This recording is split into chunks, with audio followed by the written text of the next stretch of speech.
Hi, my name is Katie, and this is the story of how I obtained what I consider a lot of animals. Before I get started, the reason that I wanted to make this video in the first place is because that was my dog. I've been making a lot of shorts recently, and I just thought it would be kind of cool to introduce the players of the house.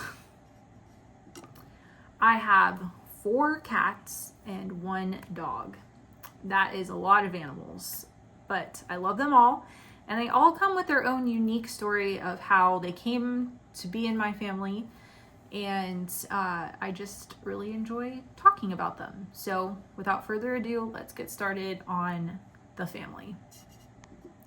All right, so for a little backstory, I used to live in Georgia, and I only lived there for about 2 years, and I moved there after I finished college. So when I first moved there, I actually had another cat. His name is Jasper, and he's actually my parents' cat, but I was going to take him with me to Georgia. Something happened. I had a very severe allergic reaction to, we still don't know what, and my mom decided it would be a good idea to take Jasper back with them. So he was not with me in Georgia for a very long time. That is where my oldest cat, Ray, comes in. He was given to me by an ex-boyfriend, and I got him about 2 or 3 months, 4 months after the whole ordeal, because it was not, the allergic reaction was not caused by cats. But Ray came to me as a little kitten, and he was a menace, a literal demon cat, if you will. But I love him. I cannot explain it. But he is my bud. I love him so much, and I don't know what I would do without him. But he was my first cat that I had, that I raised from a kitten to an adult cat, all on my own. And I'm looking at him right now. He's staring at me. He is probably my favorite animal, which I know you're not supposed to have favorites, but it's really hard not to kind of have your favorite animal. This is Ray. He's about 11 years old now, almost 11. And I could cry every time I think about it, think about how old he is. But again, he is my favorite and I love him. He and I have been through a lot. Ray has also been through a lot of moves for a cat. We moved from Georgia back to Ohio, and then I was living in my parents' house. Then I moved in with my best friend. Then I got married, and then we've moved several times. I think we're on our 6th move with Ray. So he's a very well-traveled cat, and no wonder he's so grumpy, because maybe he feels like he hasn't been able to settle anywhere. But this last move, I think, has probably been the best for all the animals. Everybody seems very chill. So totally happy with that. Next up is my fluffy boy, Oliver, and he's about the same age as Ray. I got Oliver when I was in Georgia as well. One of the teachers that I worked with, her cat had kittens, and I just apparently had to have another cat. So I got him. He was a little fluff ball. And when you think of Oliver, like the Oliver and Company cat, he's an orange cat. But I think he's mixed with Maine Coon. He's a big cat. I won't be showing him here because he likes his space. But he is a very large, lovable fluff ball, and he's gone through as many moves as Ray has, and he is not adjusted as well. It's only been recently that he's really loved to hang out with us, with me and my husband, and he is doing a lot better now in his old age, which is kind of funny. But he is a big boy, and he is very lovable, and he does not fit the character of an orange cat, in my opinion. Maybe some people would disagree with that, but he's not as mischievous as you would think an orange cat would be. And I'm very thankful for that. Ray got all the mischievousness. So that is Oliver. Next up is Milo.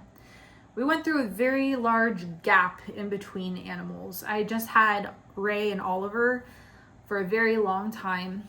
And it wasn't until about 4 years ago that Milo joined our group as a kitten.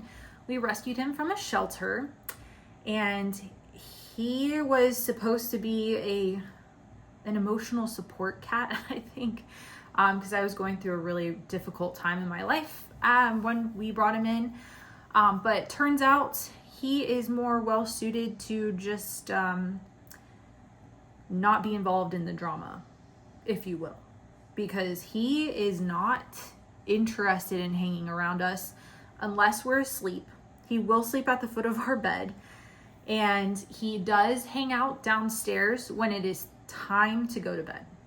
So yeah, he's very antisocial. He and Ray get along really well. He and Ray actually look a lot alike, so I'm kind of wondering if that's why they bonded. But he still has a lot of kitten energy, even though he's about 4 years old now.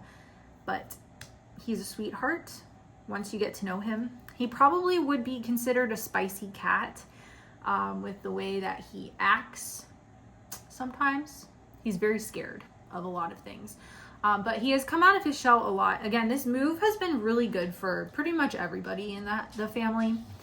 Everybody has really just kind of either come out of their shells or have adjusted really well.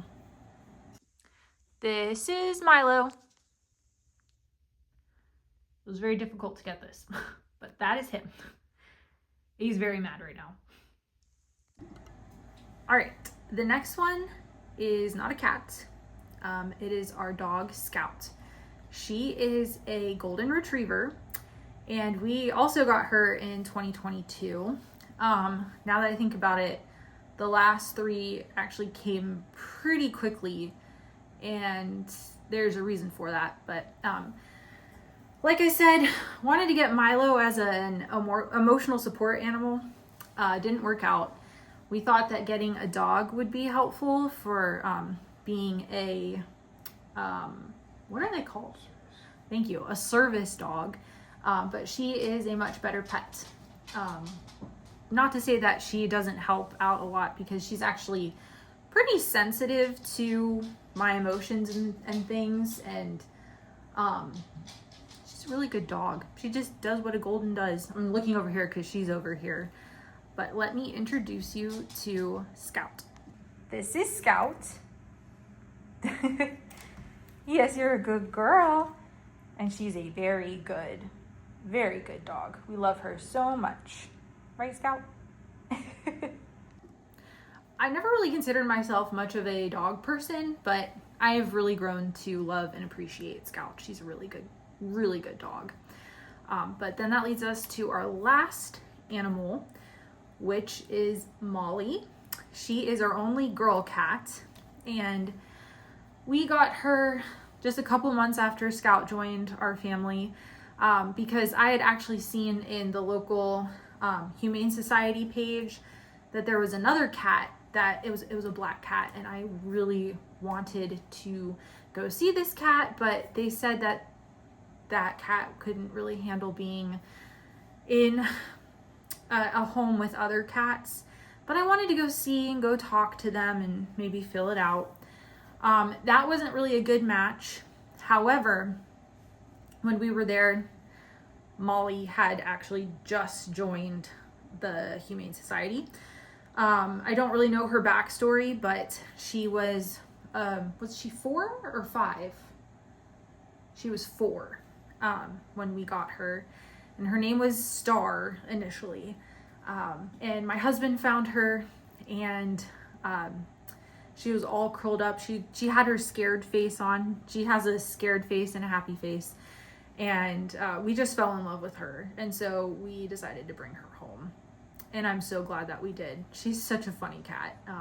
She actually loves water, which is so weird for a cat. She's the only cat I've ever met or owned that likes water the way that she does. So I would like to introduce you to Miss Molly. This is Miss Molly.